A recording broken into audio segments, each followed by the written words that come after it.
Welcome to Augusta NEET classes. मैं physics teacher आज chapter first vector पढ़ाने जा रहा हूँ। तो आप लोग देखिए, जो चैप्टर का नाम है वेक्टर एनालिसिस। इस वेक्टर एनालिसिस में सबसे पहले हम बात करेंगे फिजिकल क्वांटिटी। फिजिकल क्वांटिटी जो है यहाँ पे एक बेस क्वांटिटी होता है, दूसरा जो है डिराइव क्वांटिटी होता है। बेस क्वांटिटी में 7 होते हैं, जो 2 है इसको हम बोलते हैं सप्लीमेंट्री। तो यहाँ पे जो बेस है इसका दूसरा नाम फंडामेंटल भी बोलते हैं। यहाँ पे जो बेस है इसका दूसरा नाम जो है एक फंडामेंटल भी बोलते हैं।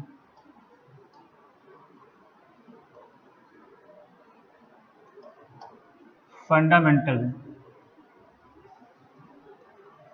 अब उसके बाद हम यहाँ पे एक एक करके पढ़ेंगे। बेस जो है हमने बोला कि 7 टाइप के होते हैं। यहाँ पे लेंथ हो गया, मास, टाइम, टेम्परेचर, उसके बाद ल्यूमिनस इंटेंसिटी, फिर इलेक्ट्रिक करंट हो गया, उसके बाद अमाउंट ऑफ सब्सटेंस हो गया।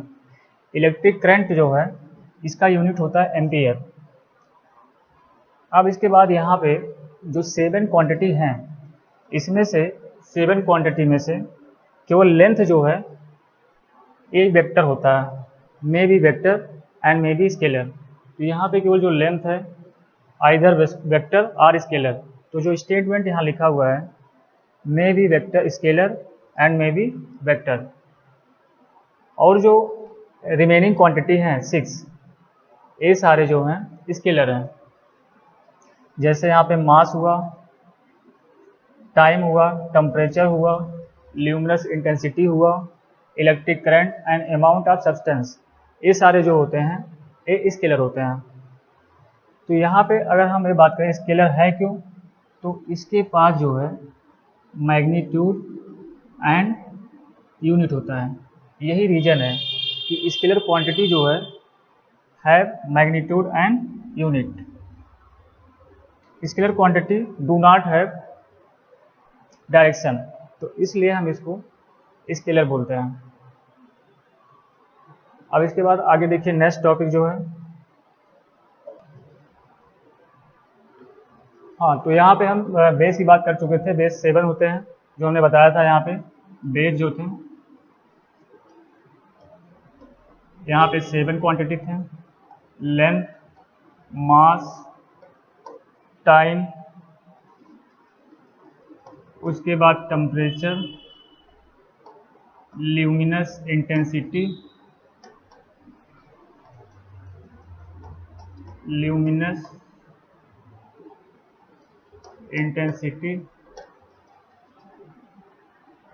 उसके बाद electric current,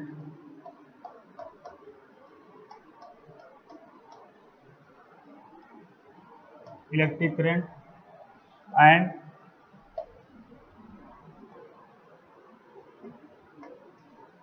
amount of substance.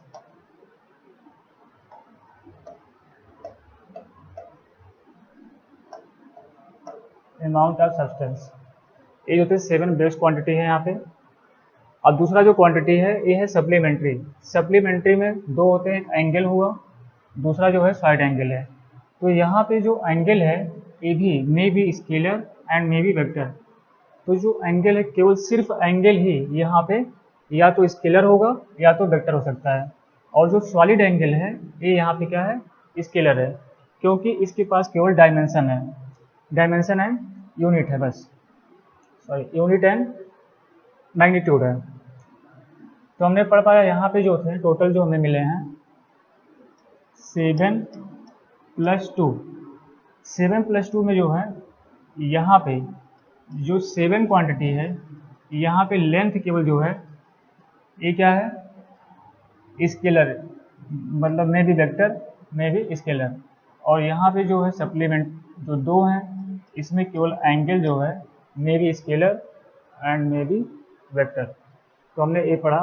इसी 2 क्वांटिटी से टोटल जो है 9 क्वांटिटी है, इसी 2 क्वांटिटी से सारे वेक्टर जो है डिराइव होते हैं। अब इसके बाद जो नेक्स्ट टॉपिक है वो हम देखेंगे। यहाँ पे अगर हम 2 स्केलर को ऐड करते हैं तो उसका रिजल्ट क्या मिलता है। कभी भी 2 स्केलर मिलके वेक्टर प्रोड्यूस नहीं कर सकते हैं। तो यहाँ पे जैसा हम देख रहे हैं स्केलर प्लस स्केलर, अगर हम स्केलर में स्केलर को जोड़ेंगे तो हमें स्केलर ही मिलेगा, या हम स्केलर में स्केलर से माइनस करेंगे तब भी स्केलर मिलेगा, या हम स्केलर से स्केलर में मल्टीप्लाई करेंगे तब भी यहाँ पे स्केलर मिलेगा, या स्केलर में स्केलर से डिवाइड करेंगे तब भी स्केलर मिलेगा। तो हमने देखा कि स्केलर जो है चाहे इसमें प्लस करें, चाहे माइनस करें, चाहे मल्टीप्लाई करें, चाहे डिवाइड करें स्केलर से, तो हमें स्केलर मिलता है। तो हमें ये पता चला कि दो स्केलर मिलके कभी भी वेक्टर प्रोड्यूस नहीं कर सकते हैं। स्केलर और स्केलर स्केलर ही बनाते हैं। इसके बाद हम जो है नेक्स्ट जो पढ़ेंगे यहाँ पे फिजिकल वेक्टर। फिजिकल वेक्टर मतलब होता है जो फिजिक्स में वेक्टर आते हैं, इसको हम फिजिकल वेक्टर बोलते हैं।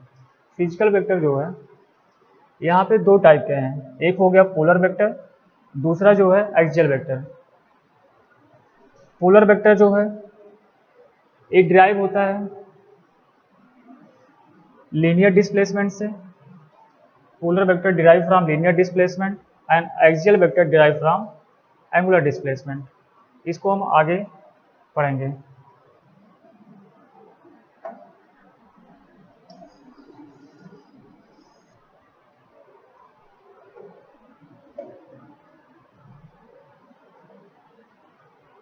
अब यहाँ पे जो है हमने बोला था कि polar vector are derive from linear displacement,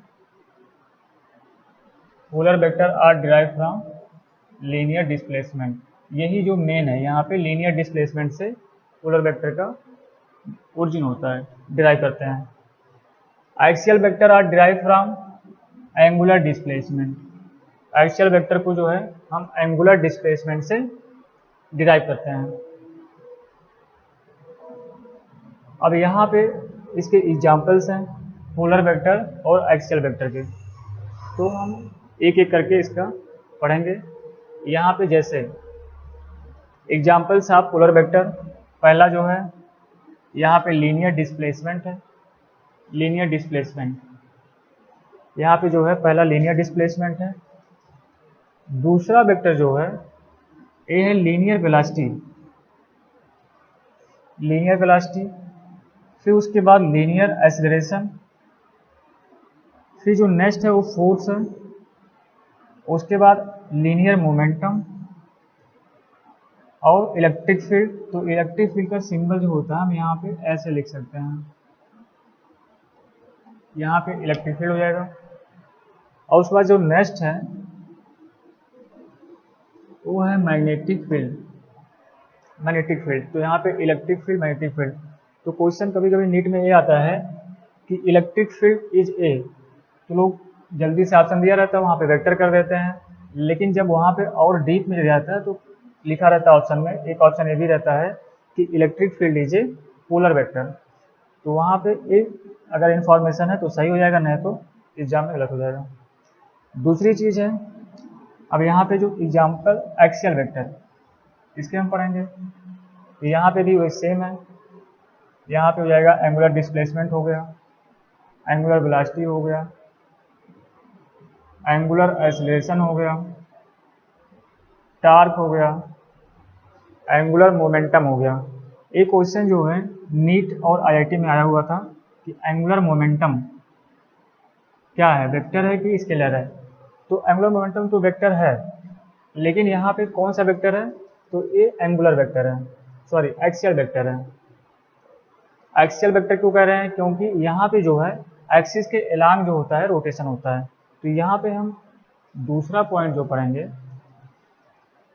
यहाँ पे ये पढ़ेंगे, जैसे यहाँ पे एक सर्किल है ये बनाए, इस सर्किल का जो रेडियस है वो r है,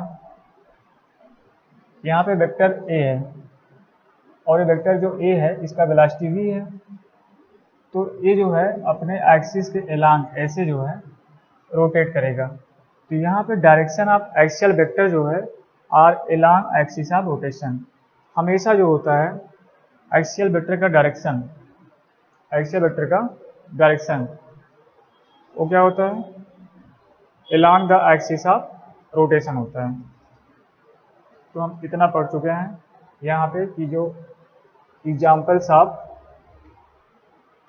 polar vector and axial vector. तो यहाँ पे ए जो है इम्पॉर्टेंट है, ये नीट में आया भी हुआ है, तो इसको ध्यान दीजिएगा आप लोग। अब इसके बाद नेक्स्ट टॉपिक जो है, हाँ, इसके बाद हम बेसिक ऑपरेशन पढ़ने जा रहे हैं। इसमें हम पढ़ेंगे बेसिक ऑपरेशन। बेसिक ऑपरेशन क्या होता है? यहाँ पे जो पहला पॉइंट है, यहाँ पे वेक्टर में अगर हम वेक्टर को ऐड करेंगे तो हमें मिलेगा वेक्टर। वेक्टर में वेक्टर को ऐड करेंगे तो वेक्टर मिलेगा, या हम वेक्टर में वेक्टर से माइनस करेंगे तो भी क्या मिलेगा? वेक्टर मिलेगा।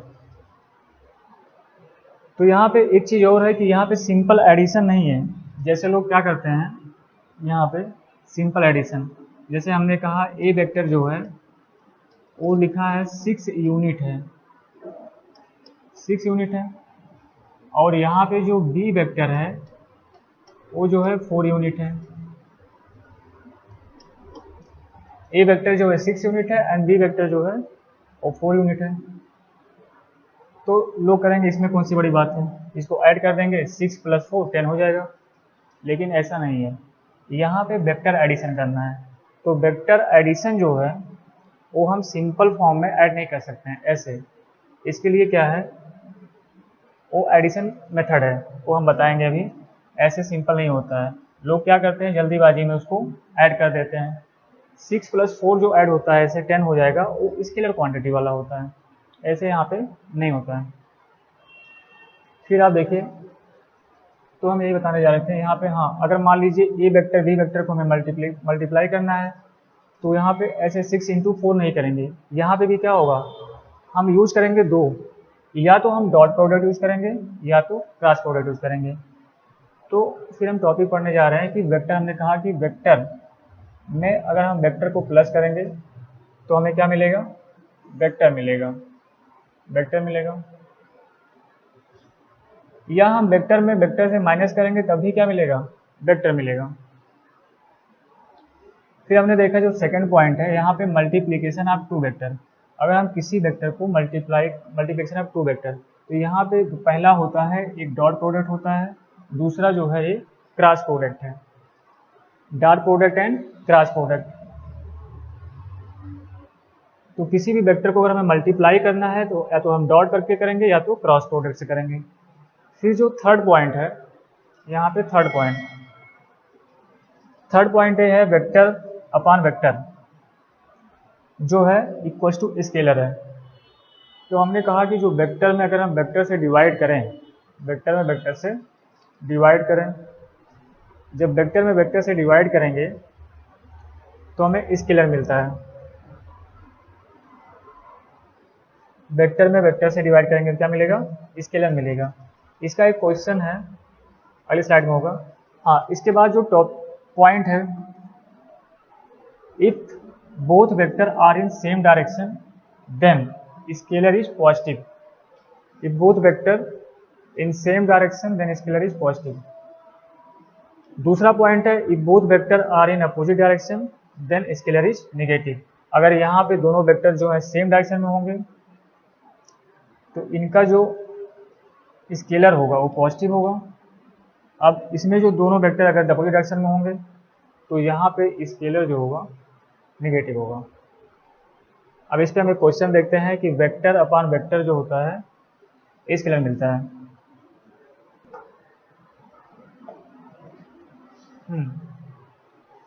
ये रहा क्वेश्चन यहाँ पे। जैसे क्वेश्चन है यहाँ पे प्रेशर, तो प्रेशर इक्वल टू होता है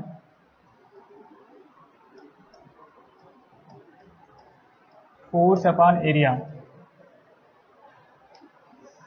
यहाँ पे जो फोर्स है ए भी वेक्टर है और एरिया भी वेक्टर है, तो pressure equal to force upon area हो जाएगा। तो यहाँ जो प्रेशर है ये क्या है? स्केलर है, तो यहाँ वेक्टर अपॉन वेक्टर क्या मिलेगा? स्केलर मिलेगा। इससे ये पता चलता है कि जो एरिया है, एरिया क्या है? ये वेक्टर क्वांटिटी है। एरिया क्या है? वेक्टर। तो एरिया जो है या वेक्टर भी हो सकता है और स्केलर भी हो सकता है। तो यहाँ पे हम ये पढ़ पाए, तो जो यहाँ पे क्वेश्चन है pressure equal to force upon area. अब जो फोर्थ पॉइंट है, यहाँ पे हम जो फोर्थ पॉइंट पढ़ेंगे, स्केलर इनटू वेक्टर। कभी भी अगर हम स्केलर में वेक्टर से मल्टीप्लाई करते हैं तो हमें वेक्टर मिलता है। कभी भी अगर हम स्केलर में वेक्टर से मल्टीप्लाई करेंगे तो क्या मिलेगा? वेक्टर मिलेगा। ठीक है बच्चों, वेक्टर ही मिलेगा। तो यहाँ पे स्केलर और वेक्टर से मल्टीप्लाई करेंगे तो स्केलर कभी नहीं मिलेगा। अगर हम ऐसा सोच रहे हैं कि scalar into vector equal to जो मिलेगा स्केलर मिलेगा, तो ए गलत है। ए जो है गलत है, यहाँ पे ए नहीं होगा, रॉन्ग है कॉन्सेप्ट। तो इसको आज निकाल दीजिए दिमाग से। यहाँ पे क्या होगा? Scalar into vector equal to क्या मिलेगा? वेक्टर मिलेगा। अब इसी पे एक क्वेश्चन देखिए, जैसे हमने कहा let A vector equal to 10 unit east. जो ए वेक्टर है ये 10 यूनिट क्या है? ईस्ट है। एंड स्मॉल ए जो है स्केलर है and A scalar M equal to 6 है। तो हमने देख पाया कि जो एम, अब इसी का हम क्या निकालेंगे? वेक्टर एम इंटू ए। यहाँ पे स्केलर एम है और वेक्टर ए है, तो हमें क्या मिल रहा है? बी वेक्टर मिल रहा है। तो यहाँ पे M vector A equal to vector B मिल रहा है। तो इससे पता ये चल रहा है कि जब हम स्केलर में वेक्टर में स्केलर से मल्टीप्लाई कर रहे हैं तो हमें क्या मिल रहा है? वेक्टर ही मिल रहा है। तो यहाँ पे जो तो क्या है? 10 यूनिट है और 6 यूनिट है, तो यहाँ पे 60 यूनिट ईस्ट मिल गया। 60 यूनिट क्या मिला? ईस्ट मिला। ऐसे हम क्या करेंगे? यहाँ पे जो स्केलर है, स्केलर यहाँ पे n इक्वल टू, अब हमने -4 ले लिया, यहाँ पे साइन चेंज कर दिया। साइन क्या कर दिया? चेंज कर दिया। तो यहाँ पे n into A vector equal to क्या हो गया? C vector. n into A vector equal to C vector मिला। अब यहाँ पे 10 - 40, यहाँ पे 10 - 40 जो हो जाएगा, 10 - 40 क्या हो जाएगा? यहाँ पे हम लिख दे रहे हैं, सही विजिबल नहीं हो रहा है। तो यहाँ पे n into A vector equal to क्या है? यहाँ पे सी वेक्टर है, n equal to A vector equal to C vector. ये कितना हो जाएगा? इक्वल टू हो जाएगा -40 यूनिट, -40 यूनिट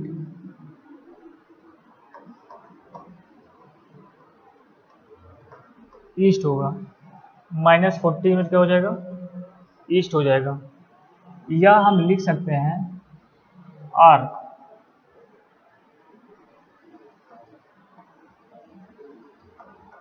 40 यूनिट वेस्ट, ये भी सही है। तो यहाँ पे या तो -40 यूनिट ईस्ट हो सकता है या -40 यूनिट वेस्ट हो सकता है। तो इसको आप लोग समझिएगा, यही कॉन्सेप्ट है।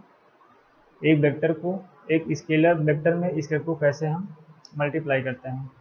ठीक है, तो हमने बताया कि जो स्केलर होता है उसमें हम जो वेक्टर होता है उसमें स्केलर से मल्टीप्लाई करते हैं तो हमें वेक्टर मिलता है। अब इसके बाद जो है आगे देखेंगे।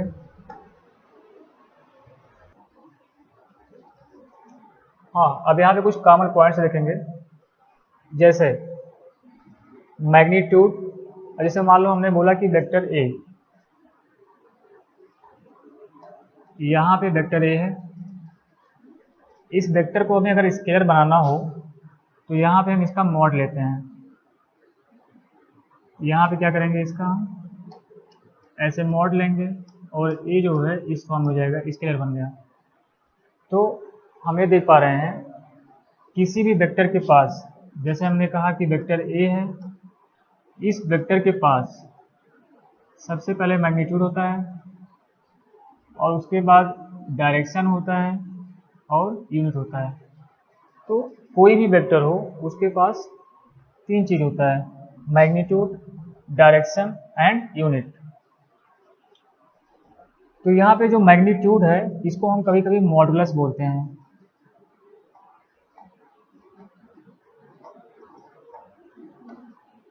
मैग्नीट्यूड को क्या बोलते हैं, दूसरा नाम जो है इसी का मॉडुलस। और एक पॉइंट और है कि जो मैग्नीट्यूड होता है वो कभी पॉजिटिव कभी नेगेटिव नहीं होता है, मैग्नीट्यूड ऑलवेज पॉजिटिव। जैसे यहाँ पे हमने कहा कि फोर्स है, यहाँ एक फोर्स है, ये जो फोर्स है यहाँ पे -4 न्यूटन है। तो यहाँ पे जो फोर्स है, फोर्स क्या है, वेक्टर है, यहाँ पे इसके पास क्या डायरेक्शन है, यूनिट है एंड मैग्नीट्यूड है। फोर्स जो है क्या है, -4 न्यूटन है। अगर हम मैग्नीट्यूड लिखेंगे तो इसका मैग्नीट्यूड ऐसे हो जाएगा, इक्वल्स टू -4। ये जो है गलत है, ऐसे नहीं लिखेंगे। मैग्नीट्यूड क्या होता है, ऑलवेज पॉजिटिव होता है। तो हम यहाँ पे इसको ऐसे लिख सकते हैं, एफ वेक्टर इक्वल्स टू जो हो जाएगा 4। ये जो है ये सही है, मैग्नीट्यूड ऑलवेज पॉजिटिव होता है। तो यहाँ पे क्वांटिटी यही है कि मैग्नीट्यूड और modulus of a vector is either positive और zero, it never will be negative. तो हमने यही बोला कि जो मैग्नीट्यूड होता है, या इसी को हम दूसरा नाम जो है मॉडुलस बोलते हैं, मैग्नीट्यूड या modulus of a vector either positive और जीरो, ये नेगेटिव कभी नहीं होता, मैग्नीट्यूड कभी नेगेटिव नहीं होता है। ठीक है, फिर उसके बाद है magnitude of a vector is itself scalar. जो किसी भी वेक्टर का मैग्नीट्यूड होता है वो क्या होगा, इटसेल्फ स्केलर होता है। जैसे हमने कहा कि वेक्टर ए है, ये वेक्टर ए है, इसका जो मैग्नीट्यूड हो जाएगा वो क्या है, इटसेल्फ जो है स्केलर है।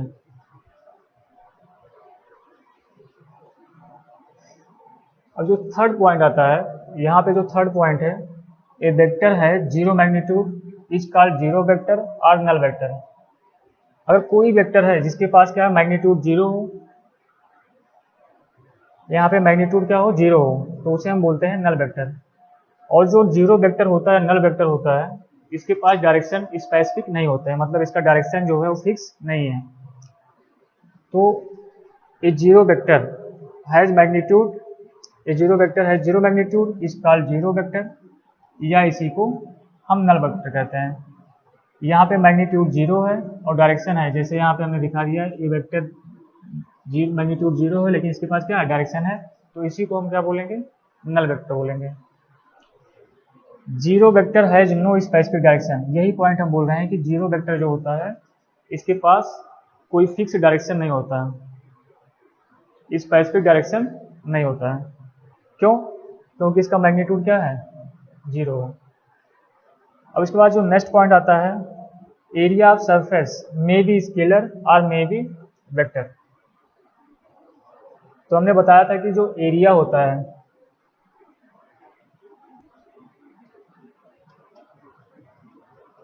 ये जो एरिया होता है आइदर वेक्टर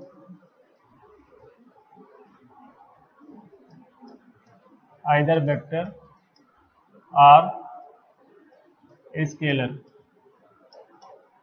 यही पॉइंट हम यहाँ पे बताने जा रहे हैं। Area of surface may be scalar और मे बी वेक्टर। जैसे एग्जांपल अगर हम ले यहाँ पे, तो प्रेशर इक्वल टू हो जाएगा फोर्स अपॉन एरिया। यहाँ पे जो फोर्स है ये भी स्केलर है, वेक्टर है, और एरिया भी वेक्टर है, तो यहाँ पे हो जाएगा vector upon vector equal to क्या मिलेगा, इक्वल टू मिलेगा स्केलर। ये हो गया। तो एरिया जो है आइदर ऑफ सरफेस में बी स्केलर और मे बी वेक्टर। और वॉल्यूम जो होता है, फिर नेक्स्ट टॉपिक जो है volume, volume is always scalar. Volume हमेशा क्या होता है, ऑलवेज स्केलर होता है। तो यहाँ पे हम जो नेक्स्ट पॉइंट है वॉल्यूम, वॉल्यूम जो है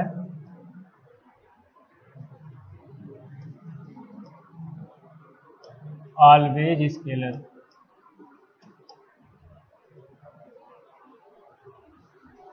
तो आज यहीं तक, थैंक यू।